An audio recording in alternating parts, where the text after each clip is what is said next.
The challenge, the opportunity to connect. The 1960s, a time of imagination and change, a time of anger and fear. The 1960s, a program called Challenge. Good evening, ladies and gentlemen. Looked at our connections, our divisions, through the lens of faith. Nearly 60 years later, during these challenging times, we'll take a new look at our divisions, our connections, in a new program called Challenge 2.0. In last week's edition of Challenge 2.0, we examined the death of an Oregon farm worker during the June mega-heatwave, together with the risks that farm workers face in bringing produce from the fields to your table. In this episode, we're going to be looking at what protections are needed, what resistance there is to those changes, and what each of us as consumers might be called to do. So this week, we'd like to welcome back two of our guests from our episode last week and a new guest. First, Zaira Sanchez of the United Farm Workers, Christina Dahl, Senior Climate Scientist at the Union of Concerned Scientists, and Paul Benz of the Faith Action Network. Thank you each so much for joining us in this episode. Thank you, Jeff. Thanks. This is not a new problem, but certainly I think attention was really refocused this past June and the entire summer when we had that streak of 100-degree plus heat in the Pacific Northwest. And a young farm worker died, I believe, in the state of Oregon. Zaira, could you tell us a little bit more about that case? Absolutely. So unfortunately, on June 26th, here in the state of Oregon, we got word that a farm worker had passed away in St. Paul, Oregon. This farm worker was named Sebastian Francisco Perez, and he was an immigrant from Ixcan, Guatemala. He was working at a nursery moving irrigation lines. And unfortunately, he had just celebrated his 38th birthday the day before he passed away. He was working in over 100-degree weather. I believe that day the weather or the temperature hit 104 degrees was the high that day. Mm-hmm. So we were really saddened by the loss of a farm worker. And unfortunately, that's what it took, right, for the state of Oregon to take action and implement emergency heat rules. To provide a little context for the rules and where we're going with that, Christy, you authored a paper that was entitled Too Hot to Work. Could you give us just an overview on how we're seeing this change and what that means? Sure. So in our research, we looked at future projections for the frequency of dangerous levels of heat. And then we asked the question, how much would this need to reduce workers' work time if they're working outdoors? And what are the impacts on outdoor workers in terms of their livelihoods and what that means for their incomes? So what we found in our research was that between now and the middle of the century, outdoor workers' exposure to extreme heat is set to quadruple across the nation. And that puts about $55 billion in outdoor workers' earnings at risk every year. Zaira, tell us a little bit about what happened when you began to request those emergency rules.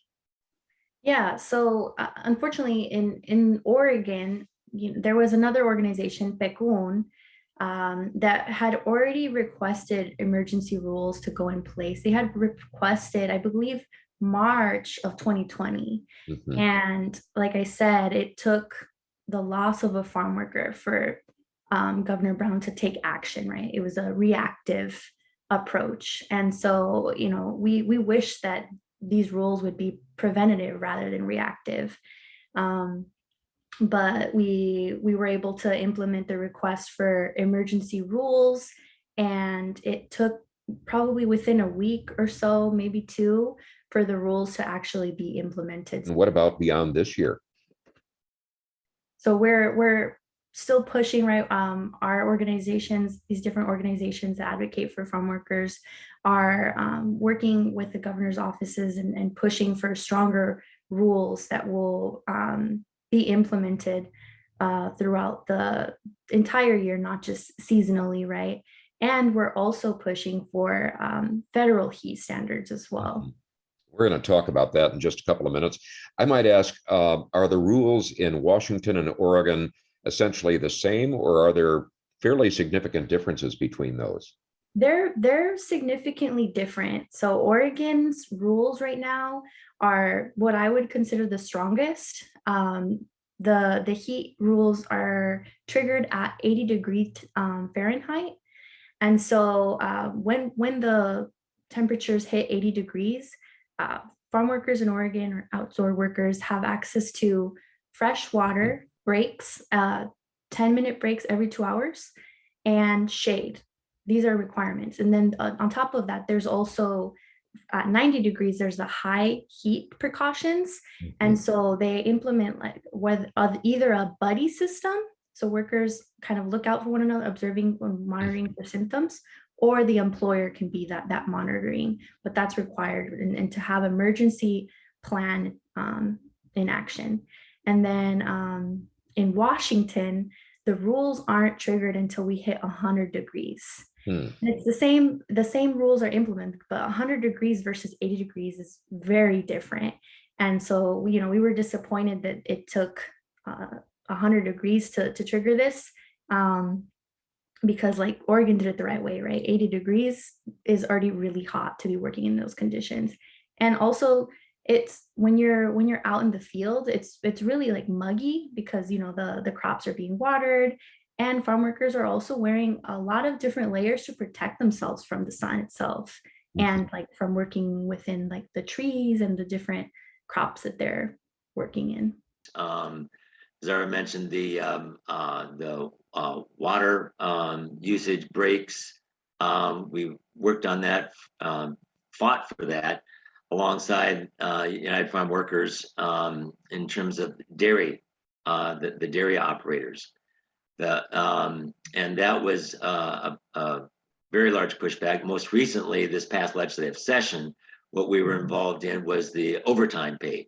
And we were able to get that bill to the finish line, so to speak, through the House and the Senate in Washington State, and the governor signed that bill into law. However, on this particular issue that we're talking about, it's very disappointing because most often, and I go back 20 years, so several different governors, we've always had to push, right, for farm worker rights. That's just what it's been in this country, and it's a part of our racist past and the institutional racism towards farm workers not being recognized as a full employer, if I could use those two simple words. And that was the problem with overtime pay.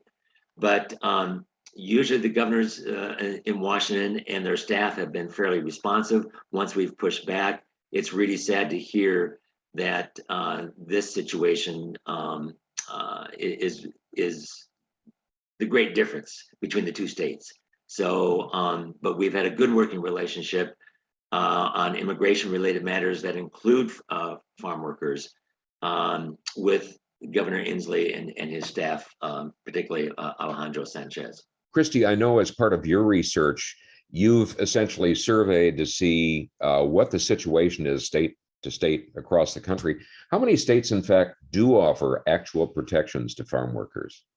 So in terms of enforceable permanent standards that are on the books for outdoor workers when it comes to extreme heat, it's only California and Washington that have those standards in place. But as Zyra was mentioning earlier, Washington standards are not going to be the same as, or have not been the same as others. And just until this summer, when the emergency protections went into place, the only requirements that were included in Washington's heat protection standards were education of employers and employees about the effects of heat illness and water. And so that really leaves out the really critical elements of shade and rest that workers need. And, the fact that we're seeing different standards come up in different places, different worker groups advocate and get, whatever standards they feel are appropriate in their local environment in place, really speaks to the fact that we don't have a national heat health protective standard for workers on the books. And that makes it very hard to enforce any regulations or any guidelines that an employer might be providing or a state might be providing. So we end up having a lot of workers falling through the cracks. So from just to underscore what you've said, if I understand correctly, California and Washington, in terms of actual, that says that basically 48 of the 50 states have no standards. Am I understanding that correct? That's right. In 48 states, there are no enforceable heat protection standards on the books permanently. So in terms of the issue of a national heat standard has been raised, where are we at in terms of getting some sort of standard? This work is never easy, and my suggestion would be that there some organizing around the congressional delegation, obviously in Washington State, where I live, and particularly with I would start with Dan Newhouse, whose district probably has the highest concentration of farm workers in the state in Washington, and has a mixed record. I will put it nicely like that, but he has taken some positions that have been pretty good with farm workers. They had to push him to get there. But anyway, that's my and of course Senator Murray has been usually pretty good as well. But that to get a federal standard through, that would be but again, to go back to the overtime pay, which is very, very important, and then you have pesticide spray as well. If you start at the state level, and I think that this is the good work that's been done in terms of heat standards rulemaking, when you start at that level, then you've got some basis by which to go to the congressional level, saying here's it. It may be only 2 states and with Oregon, but at least you've got to start. So right now there's a bill that's been introduced in Washington in both the House and the Senate called the Cynthia Valdivia Heat Illness and Fatality Prevention Act. And what that act would do is direct OSHA, the Occupational Safety and Health Administration, to adopt heat health protection standards that would be enforceable. OSHA has had recommendations from the CDC, or Centers for Disease Control and Prevention, for how to reduce work time and how to protect workers when it's hot for decades. And they have not created a permanent rule to protect workers from heat. On average, it takes OSHA about 8 years to go from the start of a rulemaking process to actually having a rule in place. So another thing that this Cynthia Valdivia Heat Illness Act would do is set a timeline for OSHA and say, this is how much time you have to get this kind of standard in place. But there are also efforts underway to get emergency heat health protection standards in place at OSHA in the meantime, while they're working on a permanent rule. There's a lot that would need to happen to go into that federal level rulemaking, but the gears are turning. You mentioned a name as the beginning of the title of that proposed federal legislation. What does that refer to? Who does that refer to? And what is the significance of that? What's the story behind that? So Cynthia Valdivia was a farm worker in California who died after picking grapes in hot conditions for over 10 hours straight. He died on the way to the hospital and had been trying to get breaks all day. And unfortunately, it just was too much and the heat overcame him. So it's a tragic story. And this bill is really a way to honor the legacy of farm workers and the advocacy that they have so long been doing to get the protection standards they need in place. Zaira, what are your perspectives on the possibility and the need for federal legislation? Yeah, we need federal heat standards in place because it also reduces the confusion. Many farm workers are migrant workers, and they're following the different crops that are available to harvest throughout the year, right? And so as they cross different state lines, the rules change, right? And so it makes it really difficult for workers to remember what all these different rules are, right? And I mean, as Christy shared, right, well, there's only 2 states right now with enforceable heat regulations, but having a federal heat standard would help reduce that confusion. And with the Asunción Valdivia Heat Illness Fatality Prevention Act, we would also have that enforceable piece, right? Just because the rules are there, the laws are in place, doesn't mean that they're enforceable, right? And as I shared in the past, many workers are undocumented, right? 2.4 million farm workers, of the 2.4 million farm workers, about half are undocumented. So farm workers are afraid to file the complaints or to demand better work protections because they're afraid of the risk of getting deported or being separated from their families, or even just losing their jobs and then not being able to provide for their families as some type of form of retaliation from their employers, right?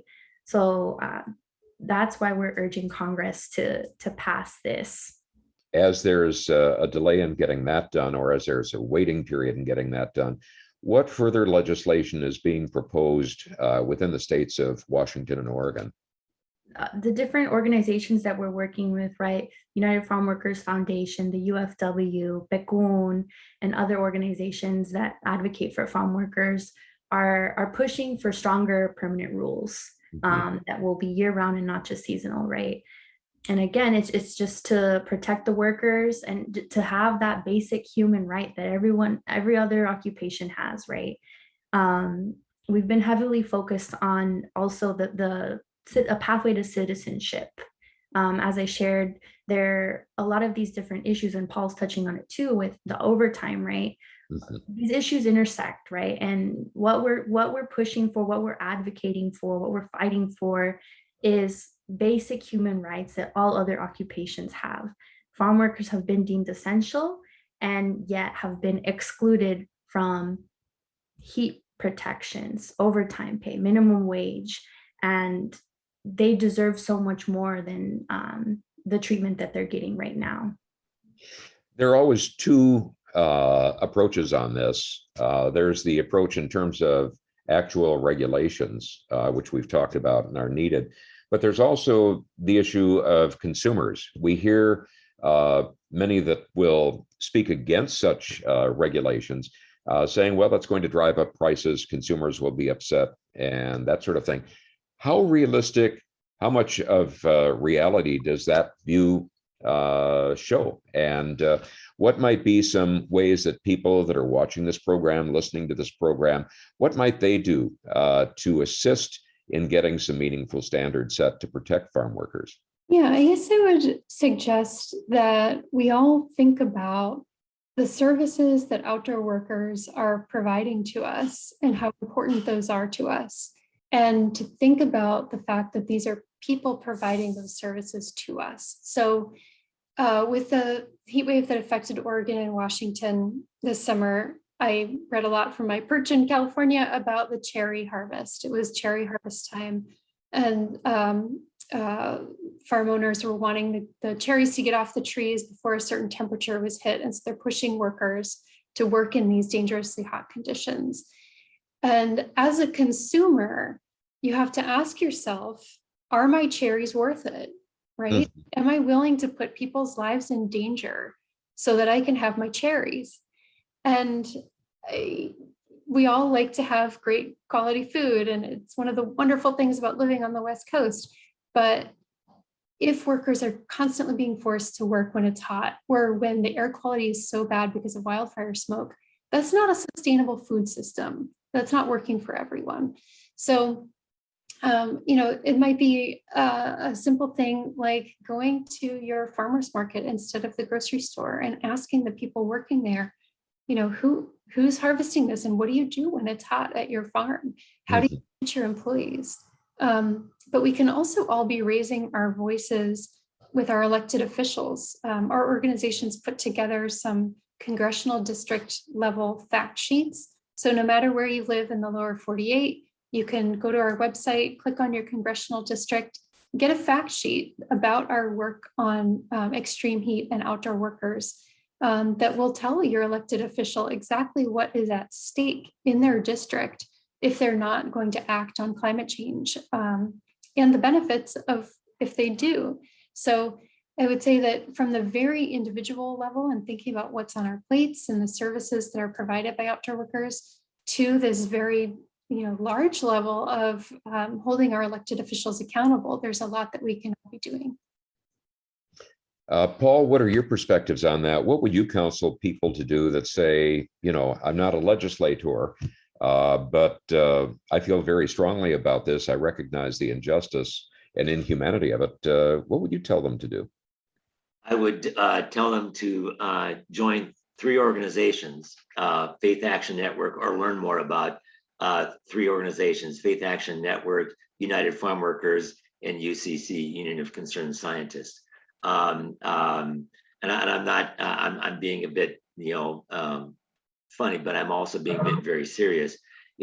Because there's at least 2 groups of consumers, right? There are those that just say that don't worry about the greater system, right? It's just me and my pocketbook and the food that I want, right? But if you're talking about the other group of consumers, Jeff, like those that are aware of the greater system, write a letter to the editor, engage with advocacy organizations, engage with your legislators, let them know that you're very concerned about these horrible working conditions.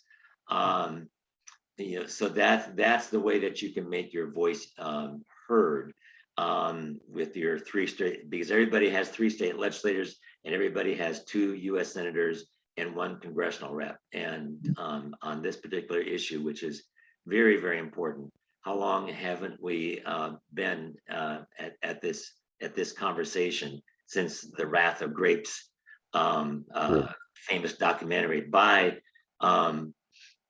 someone who was a graduate of Washington State University, Edward R. Murrow, right? So anyway, that wrath of that harvesting of which we benefit from is still happening.